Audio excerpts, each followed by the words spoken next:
Sir அதுதான் sir definitely towards இல்ல கண்டிப்பா சார் டுவர்ட்ஸ் எண்ட் Q&A இல்ல கண்டிப்பா எண்ட்ல Q&A செஷன் இருக்கு அப்ப கண்டிப்பா அது பேசலாம் சார்.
பூபதியை பத்தி சொல்றேன்னு என்னை அப்படியே முறைக்கிறாரு அங்கிருந்து. உண்மையிலே பட்டையை கிளப்பியிருக்காரு. இந்த படத்துக்கு அப்புறம் அவர் வேற இடத்துக்கு போவாரு. சூப்பரா பண்ணியிருக்காரு. அவருக்கும் என்னுடைய வாழ்த்துக்கள். தேங்க்யூ.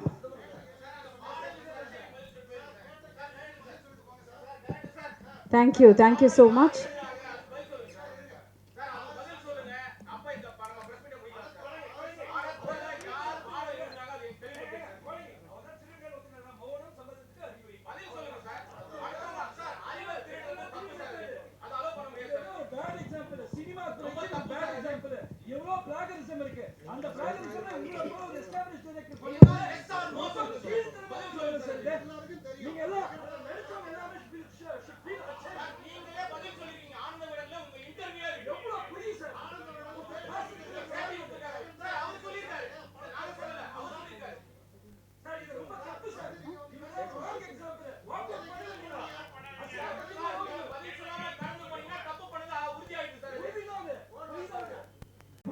பாருங்க, இப்போ ஜெகனும் சக்தி சாரும் சேர்ந்தாதான் படத்தை பண்ணாங்க. அது இல்ல இல்ல இப்போ அதுக்கு பிறகு ஜெகன் வந்து பாரு ரெண்டும் பேசி முடிச்சப்போ சக்தி சார் எழுதாங்க முடிச்சாச்சு. இப்போ ஜெகனை வரல. நீங்க அதனால பாருங்க.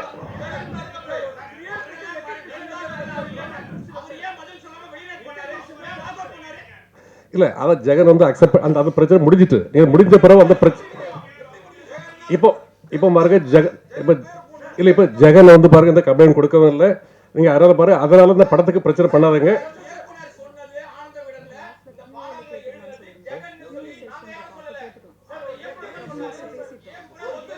சரி, நாங்க அடுத்த நாள் ஒரு பிரஸ் மீட் வைக்கிறோம் தனியா இதுக்கு மட்டும். நீங்க அதுல பதில் சொல்றோம்.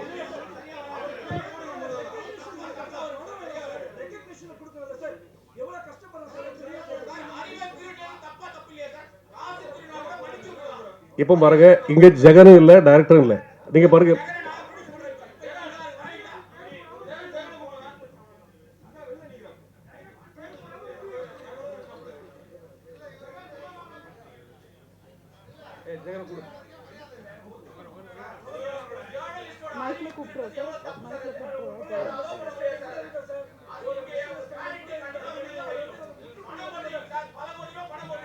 Okay sir, 5 minutes.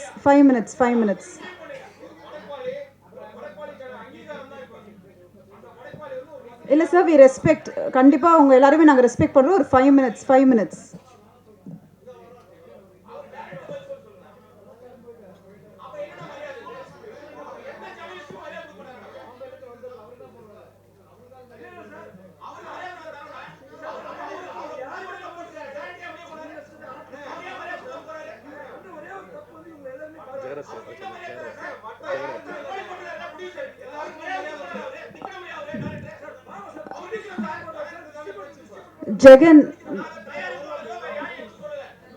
ஜெகன் எங்க இருந்தாலும் கொஞ்சம் வாங்க மேடைக்கு ப்ளீஸ்.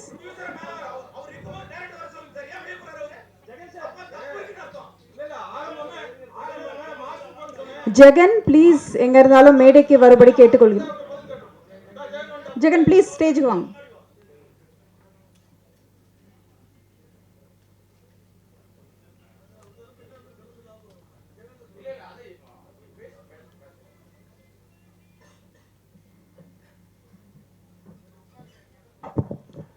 அனைவருக்கும் வணக்கம். டிரான்ஸ் இந்தியா நிறுவனத்தில் வந்து 2014 வருஷம் நான் ஒரு ஆஃபீஸ் பாயாக சேர்ந்தேன். ஒரு ஆஃபீஸ் பாயை எனக்கு ஈபி ஆக்குனாருங்க முதலாளி. எங்கேயாவது நடக்குமா அது? நான் வந்து பெருசாக படிக்கலை, பெரிய அழகு கிடையாது. இந்த கம்பெனியில் வந்து என்னை சேர்க்கறதுக்கு நிறைய பேர் வந்து எதிர்ப்பு தெரிவித்தாங்க. முதல்ல இந்த கம்பெனியில் எப்படிப்பா ஒன்று சேர்ப்பாங்கன்ட்டு. எங்கள் ப்ரொடியூசர் வந்து ரொம்ப கீழே உள்ள இடத்துலேருந்து மேலே வந்து வருங்கனால என்னை முதல்ல பார்த்தாரு. ஒரு மனிதனை பார்த்தோன்னே எனக்கு நான் ரொம்ப நெகட்டிவாக இருந்தேன். நமக்கு ஒன்றுமே கொஞ்சம் எழுதுவேன், இலக்கியம் படிப்பேன், அது எல்லாத்துக்கும் தெரியும், உங்களுக்கு தெரியும். அப்போ வந்து எல்லோரும் என்ன சொன்னாங்கன்னா, நீ இன்னும் ஒரு பார்க்க ஒரு இதாக இல்லையப்பா, அவ்வளோ பெரிய கம்பெனியில் வேலை செய்யணும். சாரி, நான் நேரில் பார்த்துட்டு என்ன சொன்னாங்க, எனக்கு பேச முடியல, சாரி, ரொம்ப பேச முடியல, கவலையாக இருக்குது. இப்படி ஒரு இந்த மேடையில் நான் இப்படி வந்து நிற்க வேண்டி இருக்குன்னு நான் சத்தியமாக நினைக்கவே இல்லை. அப்போ சார் என்ன சொன்னாங்க தெரியுமா? ஃபஸ்ட்டு, நீ ஆள் நல்லா ஹைட்டாக இருக்கியப்பா, இது எவ்வளோ பெரிய பாசிட்டிவான விஷயம் தெரியுமா? ஹைட்டாக இருக்கிறது ஒரு பர்சனாலிட்டி, நீ அதை மூலம் நினச்சிக்க அப்படின்னு சொல்லி ஃபஸ்ட்டே ஊக்குவிச்சு, நான் ஆஃபீஸ் பாயாக இருக்கும்போது எந்த சேரை தொடச்சனோ அதே சேரில் சார் என்னை உட்கார வச்சாங்க. அதனால் என்றைக்குமே நான் அவங்களுக்கு என்றைக்குமே விசுவாசமாக இருப்பேன். அது வந்து இப்போ என் ஒய்ஃபு, எனக்கு 3 குழந்தைங்க இருக்குது. என் ஒய்ஃபு என் 3 குழந்தைங்க வேணுமா, ராஜேந்திரராஜன் சார் வேணுமானா நான் அவர் தான் வேணும்னு சொல்லுவேன். எனக்கு இந்த வாழ்க்கையே கொடுத்தது அவர். எனக்கு கல்யாணம் நடந்ததுலேருந்து எனக்கு எல்லாமே அவர் தான். இதுக்கு மேலே கிடைக்க போகிறது அவர் தான். அதனால் அவரை கஷ்டப்படுத்துகிற மாதிரி எதையுமே செய்யக்கூடாதுங்கிறதுல நான் தெளிவாக இருந்தேன். ஆனால் அதே நேரத்தில் ஒரு உண்மையை சொல்லணும். அது வந்து உண்மையை வந்து ரொம்ப நாள் மறைக்க முடியும், அழிக்க முடியாது இல்லையா? நம்ம அதை சொல்லணும். என்ன நடந்துச்சுங்கிறத சொல்லிடுறேன், யாரும் தவறாக நினைக்க வேண்டாம். இதில் சம்மந்தப்பட்ட, ஏன்னா இங்கே நடந்த உண்மை எல்லாத்துக்கும் தெரியும். அதனால் ஆனால் சில நேரத்தில் சில பேர்களால் வெளிப்படுத்த முடியாது. அது பூபதி மாஸ்டராக இருந்தாலும் எடிட்டராக இருந்தாலும் எல்லாத்துக்கும் தெரியும், அதை வெளிப்படுத்த முடியாது. நான் என்ன நடந்துங்கிறத சொல்லிடுறேன். இந்த படத்துக்கு முதல்ல மியூசிக் இருந்து சாம்சியஸ், அவருக்கு இயக்குனருக்கும் கொஞ்சம் செட் ஆகலைங்கனால அவர் விலகிட்டார் படத்துலேருந்து. அப்புறம் வந்து பாட்டு வந்து போலீஸ்காரனை கட்டிக்கிட்டு அங்கே பாட்டு எப்படி உருவாச்சுங்கிறதே நான் உண்மையை சொல்லிடுறேன். சிகப்பு சூரியன் ஒரு படம், சில்க் சுமிதா வந்து கண்டா மாப்பிள்ளைன்னு ஒரு பாட்டு வரும். அதில் வந்து போலீஸ்காரனை கட்டினா அடிப்பான், டாக்டரை கட்டினா அப்படின்ற மாதிரி ஒரு லிரிக்ஸ் வரும். அப்போ வந்து நாங்கள் வந்து மலையாளத்தில் ஒரு பாட்டு வந்து பெரிய ஹிட்டான ஒரு பாட்டு இருந்துச்சு. அந்த பாட்டோட டியூன் எடுத்து மியூசிக் டைரக்டருக்கு அனுப்பணும். அப்போ நானும் இருந்தோம், டைரக்டர் இருந்தார், கோ டைரக்டர் காமராஜ்னு ஒருத்தர் இருந்தார். அவர் தான் இதோடைய மூலகர்த்தா. இந்த பாட்டுக்கு ஐடியா சொன்னது அவர் தான். இப்படி ஒன்று பண்ணலாம்னே மியூசிக் டைரக்டர் வந்து அந்த டியூனை உள்வாங்கி, ஆனால் அதை காப்பி அடிக்கலை, அதை விட பெஸ்ட்டாக ஒன்று கொடுத்தாரு. கொடுத்த உடனே அதுக்கு வந்து டியூனுக்கு வார்த்தை எழுதணும். எழுதும்போது டேரக்டர் உட்காந்துருந்தேன், நான் உட்காந்துருந்தேன். டியூனை கேட்டு ஏன்னா தத்தகாரம்னா என்ன அப்படின்னா நிறைய பேருக்கு தெரியாது, டேரக்டருக்கே தெரியும், எனக்கு தெரியும் தத்தகாரம்னா என்னன்ட்டு. அந்த தத்தகாரத்துக்கு நான் வார்த்தைகள் எழுதினேன். சில இன்புட்ஸ் அவர் கொடுத்தாரு. பாட்டு எழுதி முடிச்சு நான் எப்போதுமே இது வரைக்கும் என்கிட்ட இருக்குது எல்லா பாட்டையும் நான் எழுதி இயக்குனருக்கு தான் அனுப்புவேன், மியூசிக் டைரக்டருக்கு நேரடி அனுப்ப மாட்டேன். இயக்குனர் வழியாக தான் போகும். அப்படி உருவாச்சு. அப்படி அந்த பாட்டு வந்துட்டு இருக்க நேரத்தில் ஒரு இடையில என்ன ஒரு பிரச்சனை வந்துச்சுன்னா, டைரக்டருக்கு எனக்கும் நான் ப்ரொடக்ஷனில் ஈபி இப்போ எங்கள் சார் வந்து ரொம்ப எல்லாத்துலேயுமே கணக்காக இருக்கணுமாங்க. அதாவது படத்துக்குள்ளே எவ்வளோ நாள் செலவு பண்ணி வேஸ்ட்டாக செலவு பண்ணக்கூடாது, கவனமாக இருப்பாங்க. அப்போ சில விஷயங்கள் வந்து ப்ரொடக்ஷனில் கொஞ்சம் எக்ஸஸ் ஆகுது. ஒரு 8 கோடி ரூபாயில் துவங்கப்பட்ட படம் 15 கோடிக்கு மேலே ஆகுது. இப்படி ஆகும்போது அங்கே என்னென்ன பிரச்சனை இருக்குங்க நான் சாருக்கு கன்வே பண்ணேன். அதில் வந்து ரொம்ப டென்ஷன் ஆகிட்டு என்ன பண்ணிட்டாரு, நான் பாட்டில் வந்து ஜெகன் பேரை போட மாட்டேன்ட்டு எங்கள் சார் ரொம்ப ரிக்வஸ்ட் பண்ணாங்க. உண்மையிலே போடுங்க சார், சின்ன பையன் தானே, வளர்ந்துட்டு போட்டு சார் அப்படின்னு சொன்னாங்க. ஆனால் அவர் கேட்கல. சார் வந்து நான் ஏன் இதெல்லாம் உங்ககிட்ட சொல்லலை, நீங்கள் எனக்கு தெரியும், நான் முதல்ல சொன்னால் நீங்கள்லாம் எனக்கு இதெல்லாம் எப்படி இடத்துல வந்திருக்குன்னு உங்களுக்கு தெரியும் இல்லையா?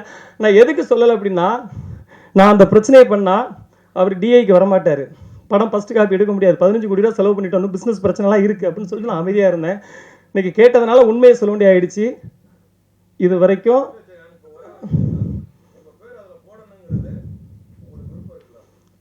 நான் கண்டிப்பாக கண்டிப்பாக கண்டிப்பாக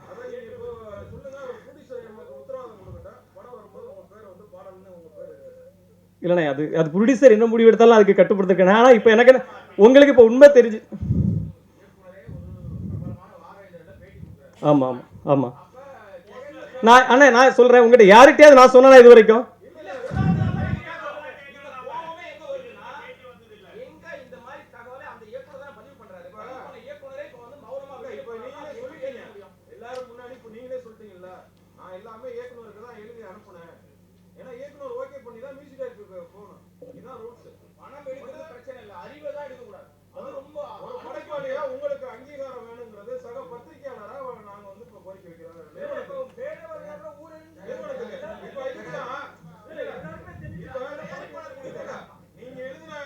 இப்போ பாருங்க இப்போ பாருங்க இதுதான் ஃபர்ஸ்ட் டைம் நான் கவனத்துக்கு வந்திருக்குது.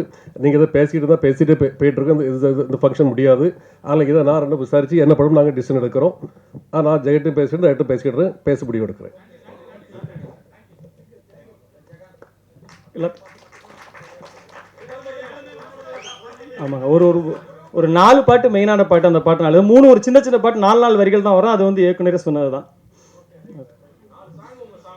ரொம்ப நன்றி, ரொம்ப நன்றி. அதாவது தரணியது அழிந்தாலும் சத்தியம்தான் அழியாதப்பான்னு ஐயா வைகுண்டர் சொல்லுவார். அந்த சத்தியத்துக்கு சாட்சியாக நீங்களாம் இருந்ததுக்கு ரொம்ப நன்றி. என்னால் யாரும் மனவருத்தப்பட்டிருந்தா நான் பாதம் தொட்டு மன்னிப்பு கேட்டுக்கிறேன். நன்றி.